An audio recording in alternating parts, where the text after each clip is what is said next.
voici que les matchs de Liga ont recommencé. J'ai donc décidé de reprendre les vidéos sur ma chaîne YouTube Omega Foot. Bienvenue à tous.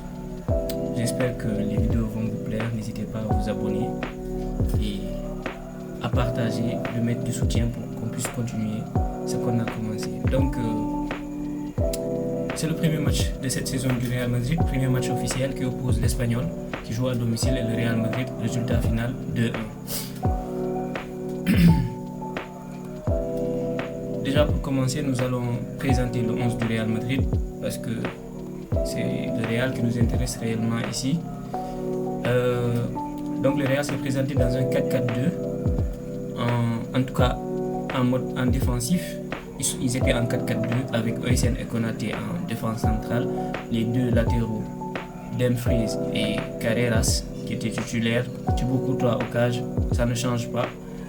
Et puis on peut continuer au milieu de terrain avec un double pivot qu'on a vu durant les matchs de pré-saison, Bernardo Silva et Federico Valverde, et deux milieux offensifs qui jouent à plat quand on est en mode défensif. Donc Güler et Jude Bellingham sont notamment impliqués sur le premier but du Real Madrid. Enfin en attaque nous avons Vinicius Mbappé. Déjà avant d'aller plus loin, ce match-là, il m'a fait constater une chose très simple et très claire. Il y avait deux duos sur le terrain. Et le premier, c'est celui-là. J'ai du mal avec mon outil de présentation, désolé. Et le deuxième, c'est celui-là. Donc il y avait un duo véritablement Mbappé et Güler. Et il y avait un autre duo qui est Bellingham-Vinicius quand on était en mode offensif. Donc nous allons continuer d'abord la présentation et nous reviendrons là-dessus plus tard. Et voici en gros comment s'est présentée cette équipe de l'Espagnol Barcelone. Nous commençons tout de suite par du pressing. Au niveau du pressing, il y a quelque chose qui, quand les joueurs du Real Madrid pressaient, j'ai remarqué une chose qui m'avait l'air importante. Une sorte de carré qui presse. On est là, là, là et là.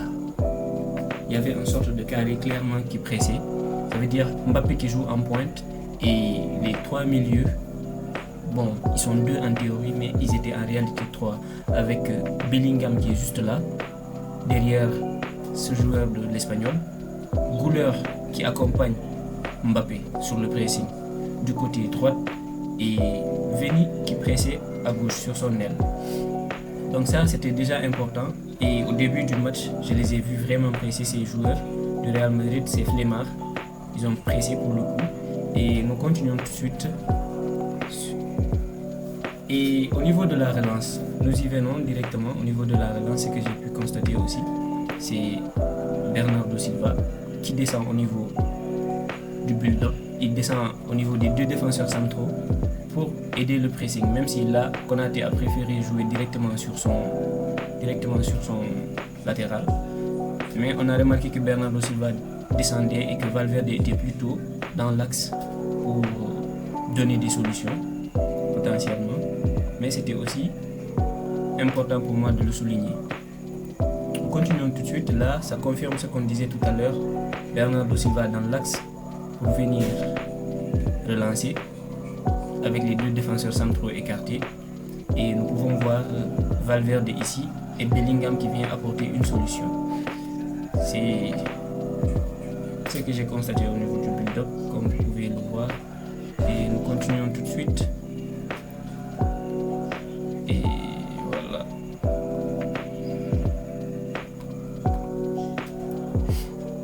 Nous allons passer au niveau du premier but. Il n'y a pas réellement grand chose à retenir, si ce n'est que Jude Bellingham en forme ici qui vient mettre un bon coup de tête. Et il l'a pas fait qu'une seule fois d'ailleurs pendant le match, il l'a fait plusieurs fois. Il a donné plusieurs coups de tête bien pertinents et il fait un très bon match selon moi. Le seul qui ne fait pas un bon match, nous allons le voir après parce qu'il m'a déjà énervé au bout de... Voilà. Et donc voici en mode défensif comment on était aligné. Vous pouvez bien voir ici, il y a Bernardo Silva. Et derrière, ici je crois, attendez une seconde, il y a Bernardo Silva qui est revenu défendre. Ici c'est Vini, le seul qui n'est pas revenu de tout le groupe du Real Madrid pour défendre. C'est un gars que vous connaissez très bien. Il m'a déjà énervé comme je l'ai dit tout à l'heure. Donc Federico Valverde, Güler. Ici même, bon, dans cette photo il est revenu défendre, c'est Kylian Mbappé. Il est là. Mais on va voir dans les autres photos que le bout, il ne revient pas toujours pour défendre. Donc nous allons continuer l'analyse. Et ici, on est comme je le disais tout à l'heure, on est au niveau des replis défensifs. Pour vous dire, dans cette action, je me souviens très bien, c'est monsieur qui a perdu la balle. Et il marche. Les autres, nous pouvons voir qu'ils sont en train de courir, notamment Vinicius, pour revenir défendre. Bellingham, Güler, tout le monde court, tout le monde est en alerte. Mais monsieur Kylian Mbappé décide, lui, que ça ne le concerne pas le travail défensif. Nous continuons tout de suite. L'implication de Vinicius Junior. Aujourd'hui, j'ai vu un Vinicius très impliqué, qui s'énerve vite, mais il était très impliqué et il revenait faire les courses défensives. Ici, c'est une récupération, comme vous pouvez le voir. Il est revenu défendre. C'est pas pour dire que Vini est meilleur que Mbappé. Hein. Mbappé est tout aussi important dans l'équipe, mais Vini défend plus que Mbappé pour les détracteurs. Nous allons continuer et comme vous pouvez le voir encore, on va passer tout de suite, mais c'est aussi le seul qui n'est pas là pour défendre, c'est monsieur Kylian Mbappé. Toujours pas, il défend pas. Et ça m'a énervé durant tout le match, en ce qui me concerne. Vini qui va même jusqu'à prendre un carton jaune. Il faut noter qu'à la 25e minute, Vini a même provoqué un carton rouge. Mais après vérification de la VAR, ils ont annulé le carton rouge. Ils l'ont annulé. Valverde qui fait beaucoup de fautes. Il fait beaucoup de travail défensif. Dans le double pivot, Bernardo Silva, Federico Valverde, il fallait s'attendre à ce que ce soit véritablement Valverde qui défend le plus. Je crois que ici tout le monde s'y attendait. Et nous continuons avec. Je crois que là c'était au niveau des coups de pied arrêtés. Hein. C'était un corner joué. Nous voyons ici que le joueur tient carrément, il retient Dumfries qui se plaint. Bienvenue au Real. C'est pas tous les fautes du Real qui sont sifflées, mon ami. Tu n'es plus à l'Inter. Et nous continuons directement sans perdre du temps. Parce que pour moi, il y avait clairement faute. Mais comme c'est dans la surface, l'arbitre peut décider de ne pas siffler. Et ici, à la 58e minute, durant tout le match en vérité, Federico Valverde fait un travail de compensation, notamment au niveau des latéraux. Parfois le latéral gauche qui est ici, Carreras, qui était monté parce que c'était de retour d'une phase offensive, il était monté et qui était là pour couvrir Federico Valverde. Et à gauche aussi parfois, c'est lui qui couvrait Denzel Dumfries qui montait beaucoup. Voilà, donc ici, cette capture c'était pour montrer aussi le positionnement des joueurs quand on essaye véritablement de presser. Nous pouvons voir que, à part dans la surface, c'est quasiment les 4 joueurs offensifs qui pressent, la plupart juste accompagnés d'un latéral. Voyons ici les 4 joueurs offensifs. Là. Et ici. Et Carreras qui est monté un peu. Nous pouvons constater aussi que la capture le montre même cette fois. Nous allons voir que le côté droit a été bien exploité avec 7 offensifs. Et au milieu, il y a eu 2. Et ça, c'est parce que Mbappé il décroche beaucoup et il dézone pour aller sur les côtés. Et ici, 5. Alors que les saisons précédentes, le Real Madrid attaquait plutôt à gauche. Et là, on voit que le Real attaque beaucoup à droite. C'est notamment à cause d'un joueur, Arda Güler, qui a été très bon et qui a d'ailleurs la meilleure note sur le match en direct. Et voilà, on continue maintenant directement.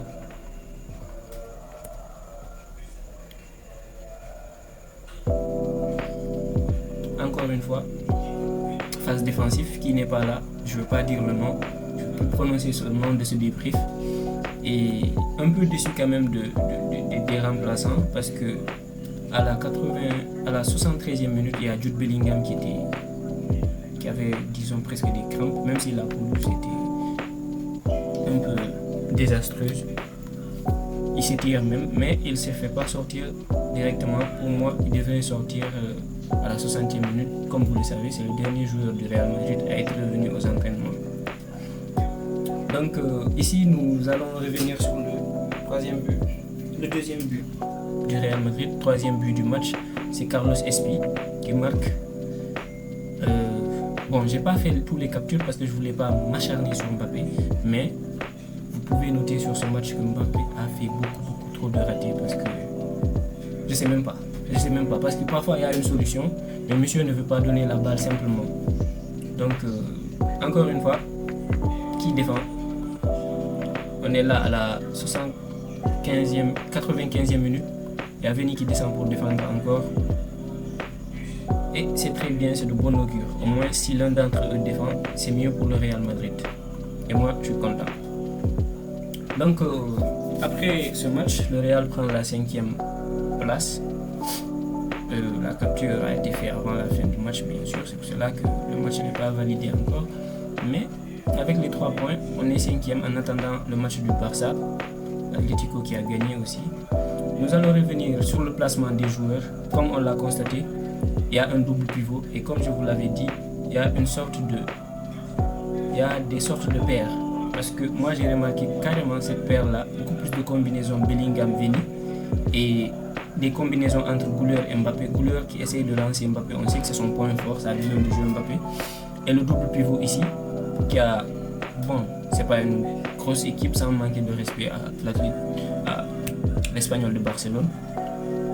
Le placement défensif, vous allez voir que ça a été plutôt respecté. Il n'y a pas eu beaucoup de montées de part et d'autre. Et ici, c'était plutôt équilibré.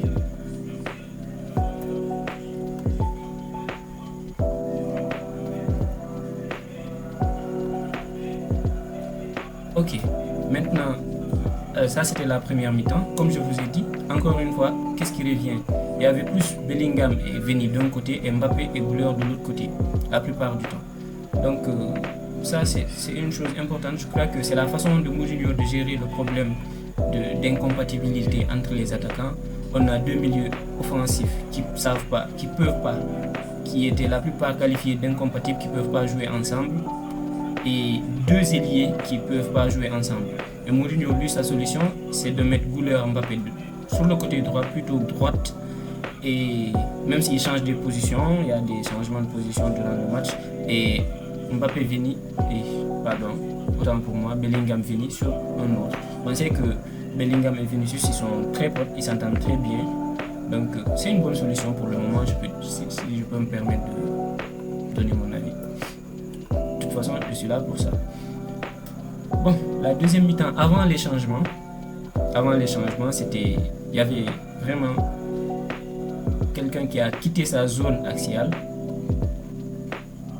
Il y avait un joueur qui a véritablement quitté sa zone axiale, droite ici, pour venir à gauche. On ne sait pas c'est qui, on ne va pas dire son nom.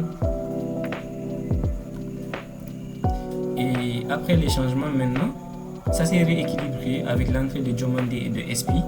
Espi qui a marqué le deuxième but. Mais quelqu'un a continué de dézonner, on ne me demandait pas c'est qui. Peut-être c'est Veni qui est venu sur le côté gauche qui dézone. Peut-être bien. Yann Diomandé qui a apporté de la vitesse sur le côté droite. Donc on continue. La hitmap des joueurs en première mi-temps. Première mi-temps, nous pouvons voir la partie la plus chaude, c'est à la construction. Parce qu'il y avait M. Bernardo Voilà, nous pouvons voir aussi que le côté droit a été très utilisé par rapport au côté gauche, notamment grâce à l'activité de Arda Güler. Nous verrons ça tout à l'heure aussi. Nous continuons maintenant. Deuxième mi-temps, c'est le contraire presque. Parce que la deuxième mi-temps, Güler il est sorti et il y avait plus de construction sur le côté droite. L'entrée de Cucurella aussi n'y est pas pour rien. On continue directement. Voici la hitmap de Bernardo Silva. Nous pouvons voir qu'il est plus sur la construction et le côté droite de l'équipe. Federico Valverde qui descend aussi à la construction, mais qui est côté gauche. Et la hitmap du meilleur joueur de ce match pour moi, même s'il n'a pas marqué, il a quand même une passe décisive sur le premier but de Bellingham, Arda Güler. Arda Güler, c'est le meilleur joueur de ce match. En tout cas, selon moi, 8,5 sa note. C'est confirmé aussi par le match en direct. On continue. Denzel Dumfries, j'ai voulu voir la hitmap des nouveaux joueurs pour montrer un peu leurs activités. On peut voir qu'ils couvrent bien toute la largeur droite du terrain. Et même notamment dans la surface, durant les coups de pied arrêtés, il est très présent. On a vu que tout à l'heure, il y avait une faute sur lui-même. On continue. Carlos Espi, qui est un vrai attaquant de surface pour le coup, et qui a même marqué dans la surface. Ici. Donc, c'est très bien. Bien joué de sa part. J'espère qu'il va avoir beaucoup plus de temps de jeu. Trent. C'était intéressant aussi de voir la hitmap de Trent Alexander-Arnold parce qu'il a été utilisé de manière différente à d'habitude. Parce que il y a José Mourinho qui a décidé que quand on a la balle, il rentre plus dans l'axe pour aider à la construction. Nous le voyons ici, alors que Dumfries c'était plutôt